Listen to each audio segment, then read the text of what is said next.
All right, welcome back to Rockford Reading Daily. We are continuing our reading of Angela Y. Davis's Women, Race, and Class. Just trying to make sure I got the mic volume right, got my headphone volume right. All right, and we are going to conclude. We're going to conclude reading this chapter, which will conclude reading this book in this episode. So bear with me. This may be a little bit longer than our usual episodes. We are on page 231, middle of page 232, middle of page 232. The shortage, if not absence, of public discussion about the feasibility of transforming housework into a social possibility bears witness to the blinding powers of bourgeois ideology. It is not even the case that women's domestic role has received no attention at all. On the contrary, the contemporary women's movement has represented housework as an essential ingredient of women's oppression. There is even a movement in a number of capitalist countries whose main concern is the plight of the housewife. Having reached the conclusion that housework is degrading and oppressive primarily because it is unpaid labor, this movement has raised the demand for wages. A weekly government paycheck, its activists argue, is the key to improving the housewife status and the social position of women in general. The Wages for Housework movement originated in Italy, where its first public demonstration took place in March 1974. Addressing the crowd assembled in the city of Mestre, one of the speakers proclaimed, quote, "Half the world's population is unpaid. This is the biggest class contradiction of all. And this is our struggle for wages for housework. It is the strategic demand. At this moment, it is the most revolutionary demand for the whole working class. If we win, the class wins. If we lose, the class loses." End quote. According to this movement strategy, wages contain the key to the emancipation of housewives, and the demand itself is represented as the central focus of the campaign for women's liberation in general. Moreover, the housewife's struggle for wages is projected as the pivotal issue of the entire working class movement. The theoretical origins of the Wages for Housework movement can be found in an essay by Mariosa Dalla Costa entitled, quote, "Women and the Subversion of the Community," end quote. In this paper, Dalla Costa argues for a redefinition of housework based on her thesis that the private character of household services is actually an illusion. The housewife, she insists, only appears to be ministering to the private needs of her husband and children, for the real beneficiaries of her services are her husband's present employer and the future employers of her children. Quote, "The woman has been isolated in the home, forced to carry out work that is considered unskilled, the work of giving birth to, raising, disciplining, and servicing the worker for production. Her role in the cycle of production remained invisible because only the product of her labor, the laborer, was visible." End quote. The demand that housewives be paid is based on the assumption that they produce a commodity as important and as valuable as the commodities the husbands produce on the job. Adopting Della Costa's logic, the Wages for Housework movement defines housewives as creators of the labor power sold by their family members as commodities on the capitalist market.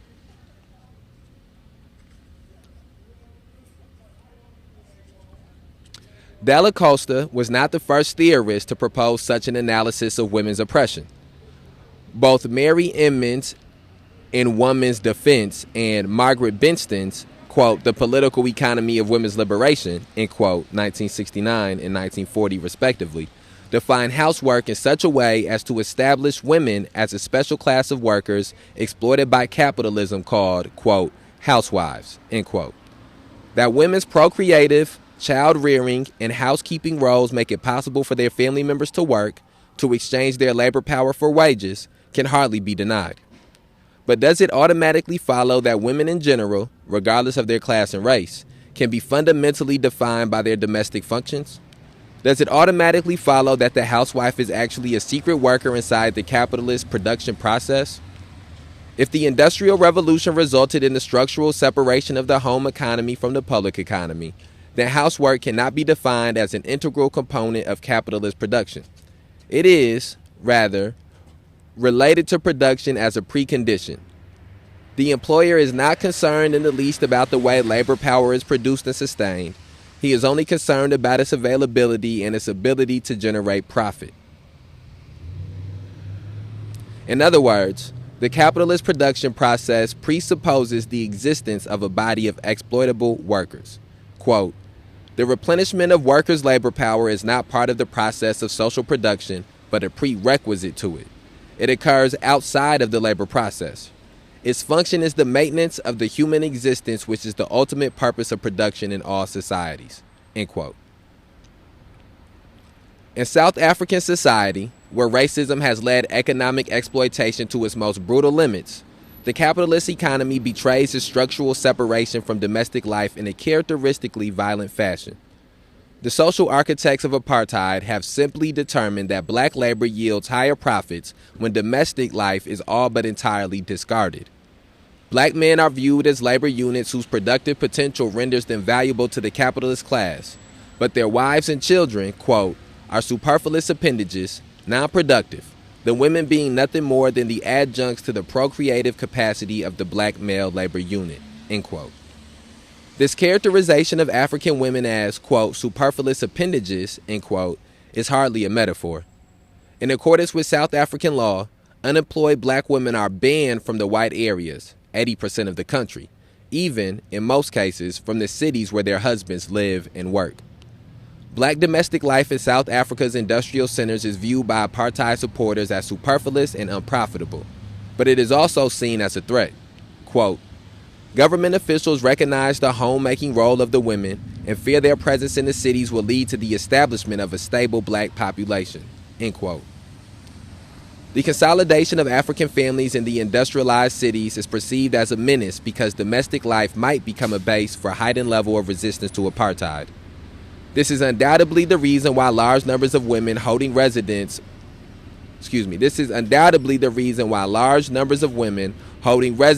permits for white areas are assigned to live in sex-segregated hostels. Married as well as single women end up living in these projects. In such hostels, family life is rigorously prohibited. Husbands and wives are unable to visit one another, and neither mother nor father can receive visits from their children.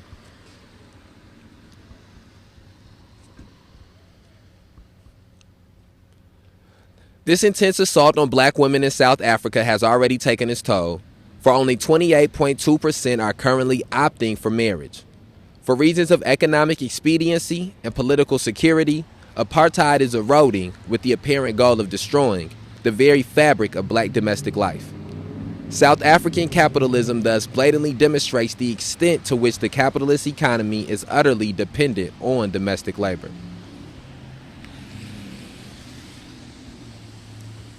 The deliberate dissolution of family life in South Africa cannot have been undertaken by the government if it were truly the case that the services performed by women in the home are an essential constituent of wage labor under capitalism.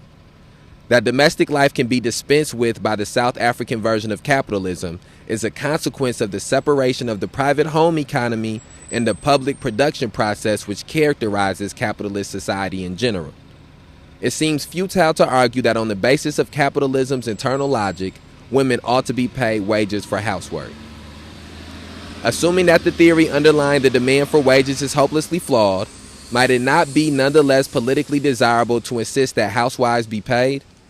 Couldn't one invoke a moral imperative for women's rights to be paid for the hours they devote to housework?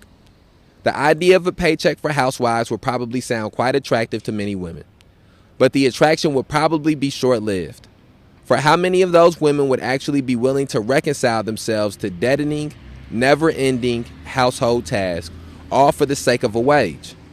Would a wage alter the fact, as Lenin said, that, quote, "petty housework crushes, strangles, stultifies, and degrades the woman, chains her to the kitchen and to the nursery, and wastes her labor on barbarously unproductive, petty, nerve-wracking, stultifying, and crushing drudgery," end quote. It would seem that government paychecks for housewives would further legitimize this domestic slavery. It is not an implicit critique of the wages for housework movement that women on welfare have rarely demanded compensation for keeping house. Not, quote, wages for housework, end quote, but rather, quote, a guaranteed annual income for all, end quote, It's the slogan articulating the immediate alternative they have most frequently proposed to the dehumanizing welfare system. What they want in the long run, however, is jobs and affordable public child care. The guaranteed annual income functions, therefore, as unemployment insurance pending the creation of more jobs with adequate wages along with a subsidized system of child care. We've been reading for about 10 minutes, so even though I do think it's important to try to get through this chapter, I do think it's also important to reflect upon some of these things. I think that, again, the main thing for these specific passages and chapters that stands out to me is the effects of capitalism on women and how capitalism has exploited women.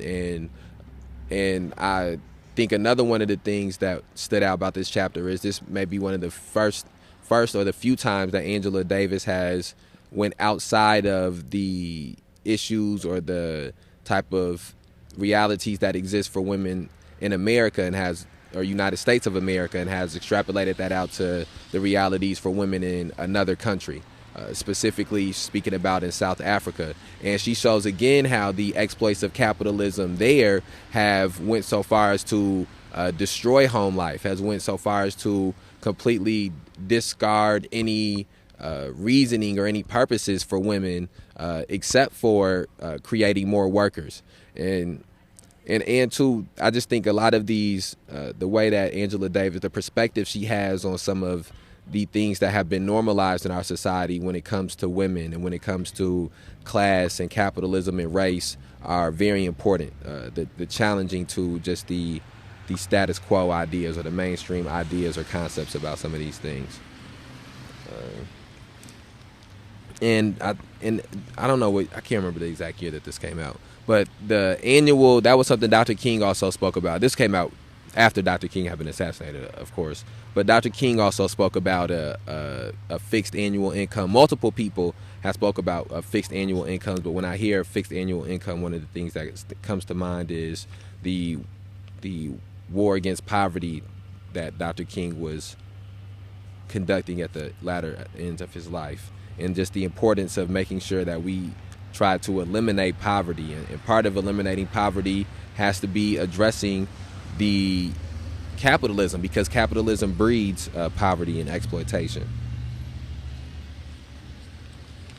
Trying to find where we stopped at. Okay, give me 1 second. The experiences of yet another group of women reveal the problematic nature of the, quote, wages for housework, end quote, strategy. Cleaning women, domestic workers, maids. These are the women who know better than anyone else what it means to receive wages for housework. Their tragic predicament is brilliantly captured in the film by Asamin Sabini entitled Le Noir Day. The main character is a young Senegalese woman who, after a search for work, becomes a governess for a French family living in Dakar. When the family returns to France, she enthusiastically accompanies them. Once in France, however, she discovers she is responsible not only for the children, but for cooking, cleaning, washing, and all the other household chores. Give me 1 second. Sorry, I'm trying to do something on the phone. My battery getting low. Just want to hit the logo. Okay. It is not long before her initial enthusiasm gives way to depression, a depression so profound that she refuses the pay offered for her by her employers. Wages cannot compensate for her slave-like situation. Lacking the means to return to Senegal, she is overwhelmed by her despair, and she chooses suicide over an indefinite destiny of cooking, sweeping, dusting, scrubbing. In the United States, women of color, and especially black women, have been receiving wages for housework for untold decades. In 1910, when over half of all black females were working outside their homes, 1/3 of them were employed as paid domestic workers. By 1920, over 1/2 were domestic servants, and in 1930, the proportion had risen to 3 out of 5. One of the consequences of the enormous female employment shifts during World War II was a much welcome decline in the number of black domestic workers. Yet in 1960, 1/3 of all black women holding jobs were still confined to their traditional occupations. It was not until clerical jobs became more accessible to black women that the proportion of black women domestics headed in a definitely downward direction. Today, the figure hovers around 13%. I think one of the other things I want to point out is the way in which Angela Davis speaks about the demoralization that exists within within domestic work, the lack of she used better words than I'm probably going to use here, so forgive me, but the lack of freedom, the lack of creativity, that all of these things that that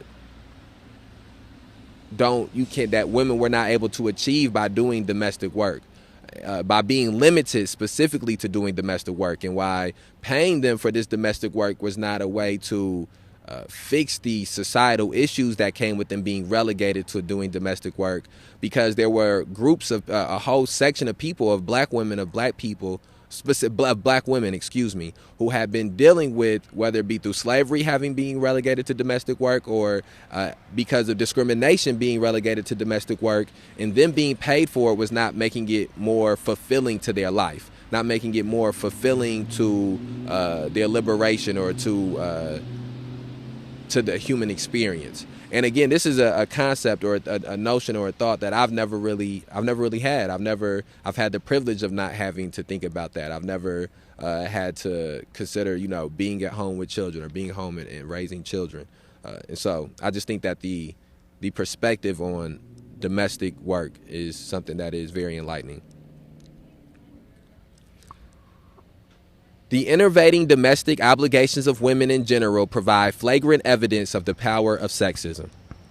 Because of the added intrusion of racism, vast numbers of black women have had to do their own housekeeping and other women's home chores as well. And frequently, the demands of the job in a white woman's home have forced the domestic worker to neglect her own home and even her own children. As paid housekeepers, they have been called upon to be surrogate wives and mothers in millions of white homes. During their more than 50 years of organizing efforts, domestic workers have tried to redefine their work by rejecting the role of the surrogate housewife. The housewife chores are unending and undefined. Household workers have demanded in the first place a clear delineation of the jobs they are expected to perform. The name itself of one of the house workers' major unions today, Household Technicians of America, emphasizes their refusal to function as surrogate housewives whose job is, quote, just housework, end quote. As long as household workers stand in the shadow of the housewife, they will continue to receive wages which are more closely related to a housewife's, quote, allowance, end quote, than to a worker's paycheck. According to the National Committee on Household Employment, the average full-time household technician earned only $2,732 in 1976, 2/3 of them earning under $2,000. Although household workers have been extended the protection of the minimum wage law several years previously, in 1976, an astounding 40% still receive grossly substandard wages. The wages for housework movement assumes that if women were paid for being housewives, they would accordingly enjoy a higher social status. Quite a different story is told by the age-old struggles of the paid household worker, whose condition is more miserable than any other group of workers under capitalism. Over 50% of all U.S. women working for a living today, and they constitute 41% of the country's labor force. Yet countless numbers of women are currently unable to find decent jobs. Like racism, sexism is one of the great justifications for high female unemployment rates. Many women are, quote, just housewives, end quote, because in reality they are unemployed workers.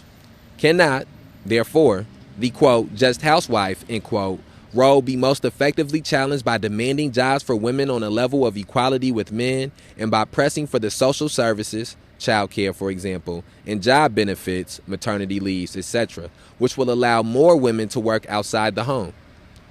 The wages for housework movement discourages women from seeking outside jobs, arguing that, quote, slavery to an assembly line is not liberation from slavery to the kitchen sink, end quote. That's a bar. The campaign spokeswoman insists, nonetheless, that they don't advocate the continued imprisonment of women within the isolated environment of their homes. They claim that while they refuse to work on the capitalist market per se, they do not wish to assign to women the permanent responsibility for housework. As a U.S. representative of this movement says, quote, "We are not interested in making our work more efficient or more productive for capital. We are interested in reducing our work and ultimately refusing it altogether. But as long as we work in the home for nothing, no one really cares how long or how hard we work.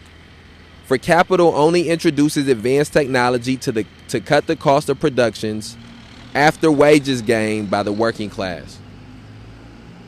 Only if we make our work cost, i.e., only if we make it uneconomical, will capital, quote, discover, end quote, the technology to reduce it. At present, we often have to go out for a second shift of work to afford the dishwater that should cut down our housework. The dishwasher that should cut down our housework, end quote.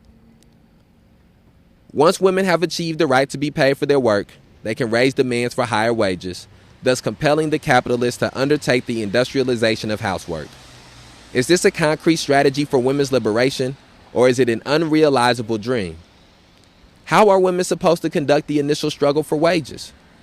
Della Costa advocates that housewives should strike. Quote, "We must reject the home because we want to unite with other women, to struggle against all situations which presume that women will stay at home. To abandon the home is already a form of struggle, since the social services we perform there would then cease to be carried out in those conditions." End quote. But if women are to leave the home, where are they to go? How will they unite with other women? Will they really leave their homes motivated by no other desire than to protest their housework?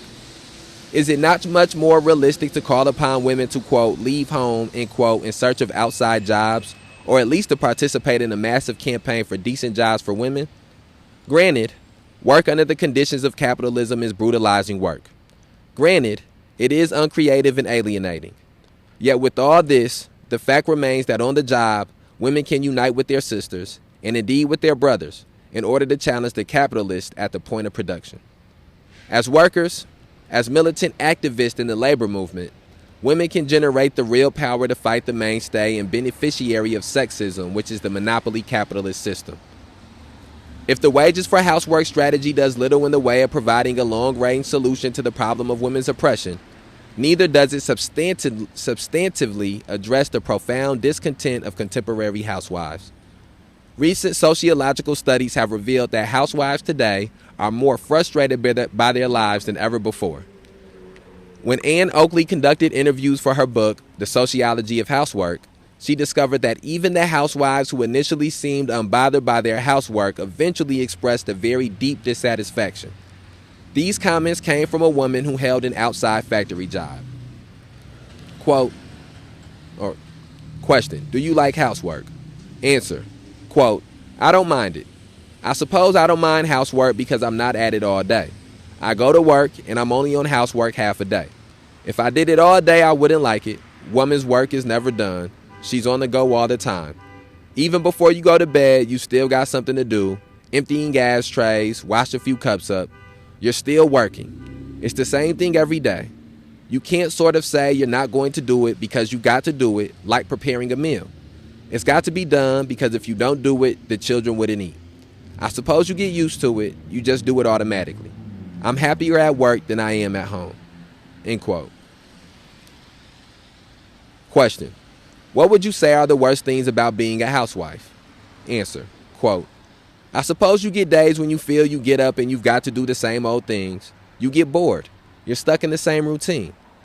I think if you ask any housewife, if they're honest, they'll turn around and say they feel like a drudge half the time. Everybody thinks when they get up in the morning, quote, 'Oh no, I've got the same old things to do today till I go to bed tonight,' end quote.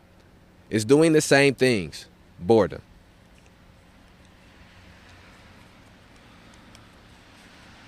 I guess end quote again. It's hard to do the quotes inside of quotes. Would wages diminish this boredom? This woman would certainly say no. A full-time housewife told Oakley about the compulsive nature of housework. Quote, "The worst thing is, I suppose, that you've got to do the work because you are at home. Even though I've got the option of not doing it, I don't really feel I could not do it because I feel I ought to do it, end quote. In all likelihood, receiving wages for doing this work would aggravate this woman's obsession. Oakley reached the conclusion that housework, particularly when it is a full-time job, so thoroughly invades the female personality that the housewife becomes indistinguishable from her job. Quote, the housewife, in an important sense, is her job. Separation between subjective and objective elements in a situation is therefore intrinsically more difficult, end quote. The psychological consequences is frequently a tragically stunted personality haunted by feelings of inferiority. Psychological liberation can hardly be achieved simply by paying the housewife a wage. Other sociological studies have confirmed the acute disillusionment suffered by contemporary housewives. When Myra Firee interviewed over 100 women in a working community near Boston, quote, almost twice as many housewives as employed wives said they were dissatisfied with their lives, end quote. Needless to say, most of the working women did not have inherently fulfilling jobs. They were waitresses, factory workers, typists, supermarket and department store clerks, etc. Yet their ability to leave the isolation of their homes, quote, getting out and seeing other people, end quote, was as important to them as their earnings. Were the housewives who felt they were, quote, going crazy staying at home, end quote, welcome the idea of being paid for driving themselves crazy? One woman complained that, quote, staying at home all day is like being in jail, end quote. Would wages tear down the walls of her jail? The only realistic escape from this path of jail is to search for work outside the home.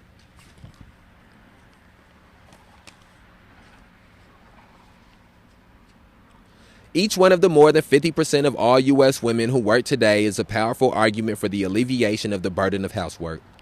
As a matter of fact, enterprising capitalists have already begun to exploit women's new historical need to emancipate themselves from their roles as housewives. Endless profit-making fast food chains like McDonald's and Kentucky Fried Chicken bear witness to the fact that more women at work means fewer daily meals prepared at home. However unsavory and unnurturous the food, however exploitative of their workers, these fast food operations call attention to the approaching obsolescence of the housewife. What is needed, of course, are new social institutions to assume a good portion of the housewife's old duties. This is the challenge emanating from the swelling ranks of women in the working class. The demand for universal and subsidized child care is a direct consequence of the rising number of working mothers. And as more women organize around the demand for more jobs, for jobs on the basis of full equality with men, serious questions will increasingly be raised about the future viability of women's housewife duties. It may well be true that, quote, slavery to an assembly line, end quote, is not in itself, quote, liberation from the kitchen sink, end quote, but the assembly line is doubtlessly the most powerful incentive for women to press for the elimination of their age-old domestic slavery. The abolition of housework as the private responsibility of individual women is clearly a strategic goal of women's liberation. But the socialization of housework, including meal preparation and child care, presupposes an end to the profit motive's reign over the economy. The only significant step toward ending domestic slavery have in fact been taken in the existing socialist countries. Working women, therefore, have a special and vital interest in the struggle for socialism. Moreover, under capitalism, campaigns for jobs on an equal basis with men, combined with movements for institutions such as subsidized public child care, contain an explosive revolutionary potential. This strategy calls into question the validity of monopoly capitalism and must ultimately point in the direction of socialism. And that is the end of page 244, the end of the final chapter, and the end of the book Women, Race, and Class by Angela Y. Davis. I want to thank everybody that has listened to the entirety of this reading, I want to thank everybody who's listened to the entirety of this podcast series. And I want to thank anybody who's just jumped in and this is the first episode or the second, whatever number episode. Thank you for your time. Thank you for being patient with me as I try to articulate some of my thoughts and my perspectives on these things. Thank you for what I'm sure you're doing at home, which is struggling with some of these concepts, struggling with some of these philosophies and ideologies. And we will be back tomorrow, and the whole episode tomorrow will be a dissection, a dialogue about the Angela Y. Davis's book, Women, Race, and Class. And then the episode after that, we will begin reading a new book. All right. Y'all have a good day. Stay safe out there. We outside.